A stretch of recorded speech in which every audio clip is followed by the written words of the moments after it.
So I have a drop stitch on my Sentro circular knitting machine right here. And this one's a little bit different because it's dropping from the bottom up. And it doesn't matter how many times I crank out my rows, it's going to continue to drop. And that's because I did not cast on correctly on my machine.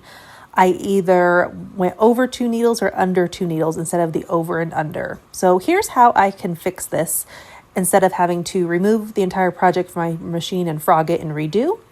Here's how you can fix it. We're going to go around, and when we get to the left side of the yarn holder, we want to make sure there's not any yarn tucked under those needles. So I'm going to move my yarn around the 2 needles 1 time.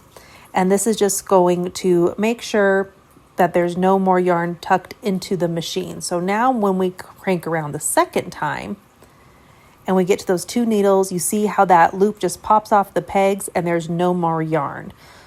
So now once it's popped off of the 2 pegs like this, we are going to fix both of these rows with the drop stitches. And so we just need a crochet hook, and I'm going to undo this. And we are going to do our knit stitches up with our crochet hooks for these 2 rows. So first you just kind of have to untangle it a little bit to make sure every single ladder or those horizontal bars of the yarn are all in order.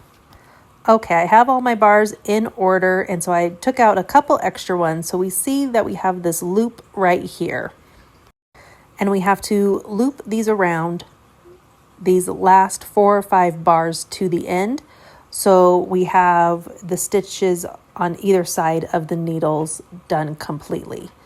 So we're going to loop them around, and we just take 1 horizontal bar at a time.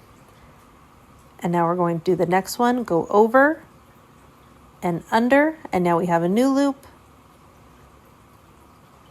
And then we're going to go over and under one more time to have our end loop. So now we just have 1 loop left.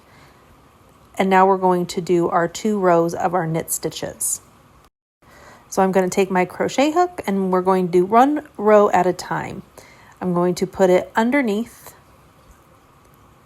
the horizontal bars of my yarn, and I grab onto the loop and I pull the loop up and over the bar. Now that bar is the new loop on my crochet hook, and then we continue doing the same thing. You pull the bar over the loop, and then the loop over the bar, and that bar is now your new loop on your crochet hook. And this is how you make the same knit stitch going all the way up. So I'll zoom in here a little bit closer so you can see what I'm doing. But we're just making